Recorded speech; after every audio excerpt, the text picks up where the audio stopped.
So I landed in London. I feel like you guys are probably so confused about what my travel plans are, but don't worry, I'm just as confused as you guys. Like, I'm kind of just doing things on a whim. But yeah, right now I'm in London. I'm gonna meet up with Ali and Abdul. Abdul got an Airbnb in Luton, which fortunately is right next to the airport that my next flight is on, which is to Iceland, by the way. So I at least have that much confirmed. But yeah, while I was waiting, my flight landed like an hour or so before there. So while I was waiting, I decided to just head to Buckingham Palace. So you can see there's Buckingham Palace. Now that I think about it, I don't know why I really came here, because there's not much to see. It's nighttime and nothing's open. It looks cool, I guess. Now I can say I've seen it. But I guess I just had to kill time anyways. But yeah, I'll probably head to the Airbnb soon and meet up with Ali and Abdul, because they landed and they're heading to the Airbnb now.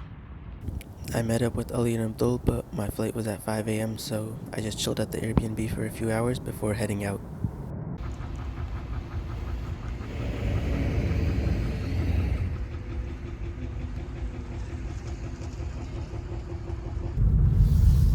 I'm back in Iceland and just got my car rental leaving the airport. But man, you can see it's like 11:25 right now. The sun just rose like 15 minutes ago, maybe. Like, it literally just rose. It's crazy. Such a weird feeling. Like, I landed at 10 a.m. It was dark, and like I had time to pray Fajr. Like, it's crazy. But yeah, I got my car rental. I'm gonna go check out Grindavik again, the evacuated city. Hopefully this time I can get out the car, explore a little bit, and see what is to see. I feel like that stuff's cool. It's kind of like a ghost town. And yeah, after that I'll head to Reykjavik. So I was driving through Grindavik. I saw this park. I think this must be like an elementary school or something, and they have this park attached to it. So I thought I'd check it out. It's pretty cool.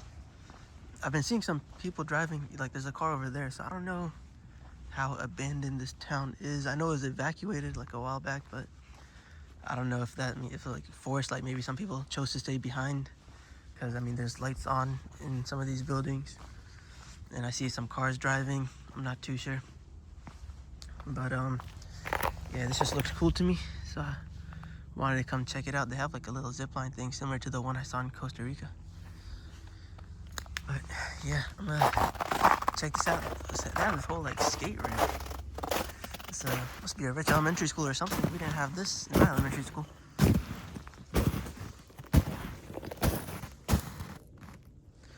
Yeah, so it's a cool park. There's someone over there. Did they just get groceries? But this one's not abandoned. I don't know, we'll see. I'll walk around, explore a bit more, and then probably head to Reykjavik.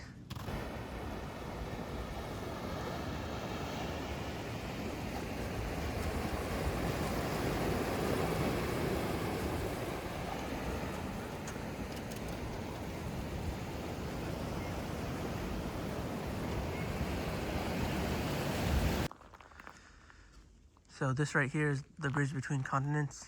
On the left side we have the North American plate, and on the right side is the Eurasian plate. So I guess right now I'm in between both continents. But yeah, it's pretty cool that, like before, hundreds of millions of years ago, when Pangea was still around, these two are connected and they're slowly drifting apart, and that's what's forming the Atlantic Ocean. And yeah, every year they drift apart a bit further. So really cool to see. They built a bridge between them. I didn't really have much of a plan, so I just looked up attractions nearby and was driving to them. I found this really cool lighthouse, so I climbed and got a nice view from the top.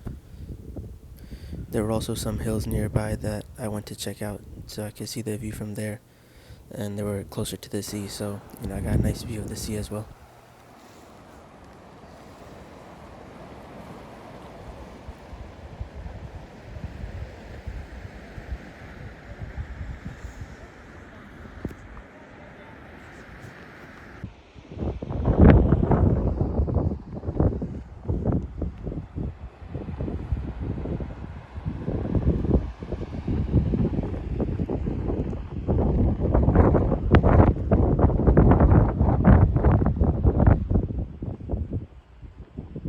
They also had some geysers near that lighthouse, so I went to check those out. The smoke billowing in the wind was almost mesmerizing to watch. It was very peaceful to just sit and stare at these. I ran into some Icelandic sheep and I didn't realize how fluffy they were. The landscape was absolutely stunning and it looked very otherworldly. I went to a hiking point similar to the one we went to the first time, but it was getting pretty dark, so I couldn't make it very far. I went home for the night where Ollie then joined me. The next morning we headed to the Blue Lagoon. Ollie was going to fly out after the Blue Lagoon while I would be staying in Iceland and kind of figuring my plan out from there. I was really just winging it at this point, but all I knew is that I really wanted to see the Northern Lights before I leave.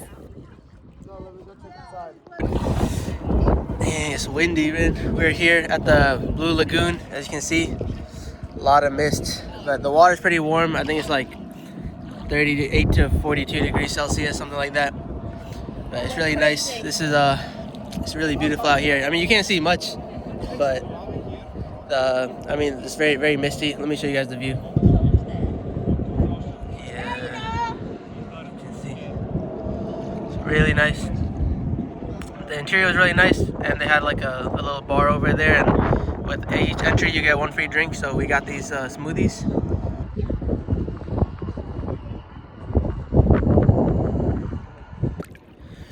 So with our entry, we actually get a free silica face mask, something like that. So about to grab that right now if we can find it. Can't really see anything, and we have no idea where we're going, so we're just walking around and hopefully we see one of the stations.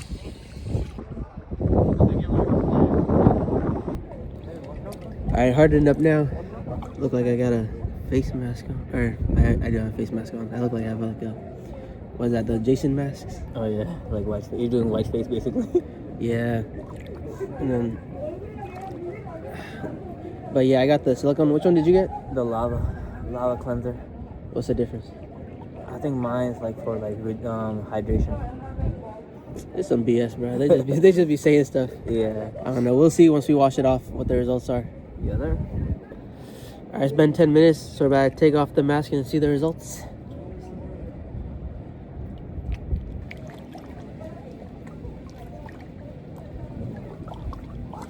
Yeah. How's my skin look? Skin looking good.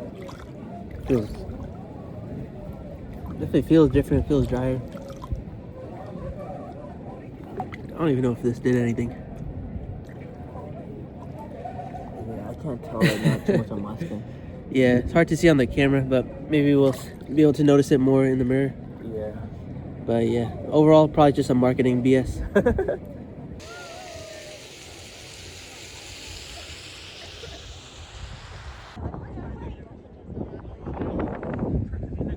We got done with the Blue Lagoon. Definitely a very fun experience.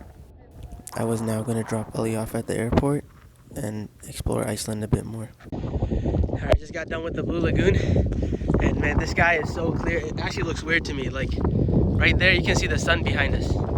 Bruh, it's insane. In Iceland, that's like a luxury, bro. You don't get to see the sun ever. Nah, honestly, like the way we see the northern lights as something rare, that's how they see the sun. Like, it's a rare occurrence. It doesn't happen all the time. But it's actually such a weird feeling because the whole time we've been here, it's been super gray, very snowy, and we finally got a clear day. So hopefully tonight we'll have a good chance of seeing the northern lights. But it depends on the aurora forecast. But yeah, at least the skies are clear, so that's a good sign. Afterwards, I headed to the same hiking point from the day before. The sky was clear and I had more time, so I was hoping to catch a nice view. So, I'm hiking to the viewpoint for the volcano right now. It's super bright out, or at least the sky's clear. It's still windy, still really cold, but at least it's a lot more visibility. It's a lot easier to hike in these conditions. But you can kind of see like the snow being blown in the wind. Like you can see, I don't know if you can see it on this side as well. But it's really interesting It reminded me of when I was in the Sahara Desert and the wind would blow, the sand would move in like the exact same way. And now you can see the same effect happening with the snow. I just thought it's funny that, you know, Sahara Desert versus Icy Mountain, completely opposite climates, completely opposite environments, and you're seeing like a very similar pattern. I just thought that was a cool note.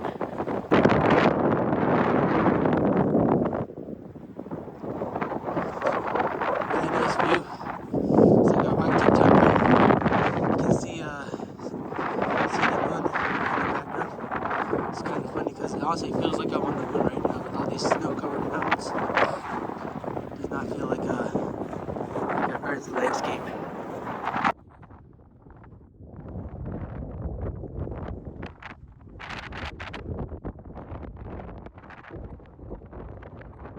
Man, the view from up here is beautiful. I passed by these people plus hiking down there, and they're basically saying it's not worth it to go to all the way to the lava, just because it's like a 3-hour hike, and I'm not even halfway yet. But yeah, basically I told them that I already realized that, and there's just this other viewpoint up ahead that's like a lot closer. I think it's a little less than half a mile ahead. And that's where I'm trying to go, because from there you can see all the craters. So it's not like only you'll go to the top of the volcano, you can't really like look in, but you'll still get a nice view from there.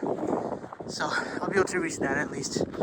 It sucks. I wish that like, if I had more time, or if you know, this was better organized, we could go all the way. But it is like a long 3-hour hike in these conditions, and that's one way. So it'd be very difficult in these conditions. I think it'd be cool, definitely worth it to do at least once, as long as you have the right conditions. Man, this view is crazy. And just like seeing the moon there, I don't know, really ties everything together.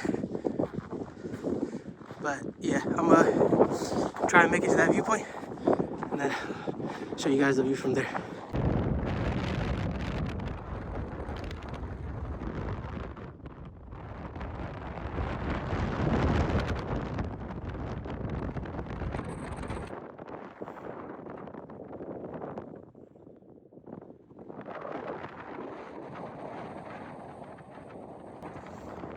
The viewpoint that I was hiking to. It's about 2.7 kilometers from the parking lot. But yeah, so this is the lava field.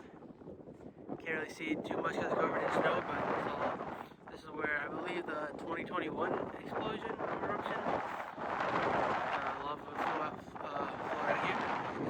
You can kind of see the like steam coming from it. I don't know if you can pick it up on camera. It's really cool to see. I don't think the view itself is as nice as the other view, so it might not be worth it. We're halfway to the volcano, but we're not going to have time to hike all the way there and back. I'm tempted to go to the volcano and see it, even though I'm not about to go there, because it's really clear right now. We have a good chance of seeing the northern lights. I feel like seeing the northern lights from there would be insane, but it's too risky.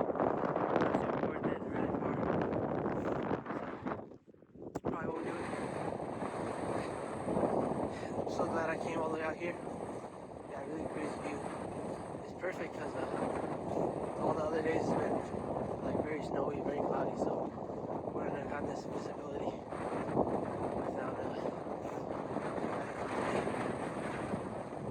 so yeah, I'm probably gonna head back now. It took me a while to get up here, so I think the head back is gonna take a while. Hopefully I can get back before sunset, before it gets dark. It is a treacherous hike. Crampons or anything, I'm not here, so hopefully I can slip and die, but if I do, oh well. Alright, I'll catch you guys at the parking lot, inshallah.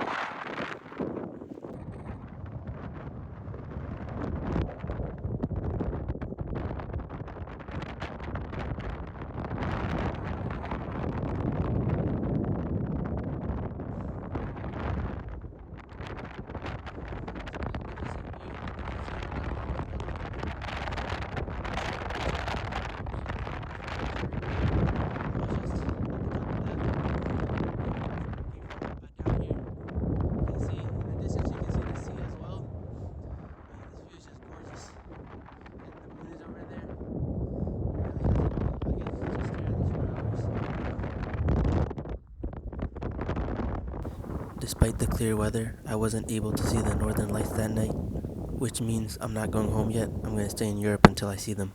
After this night, I had no flight or stay booked, so I had to figure out a plan quick. I narrowed down the options to Finland, Sweden, or Norway. I checked the forecast for each place and decided that Finland was my best option.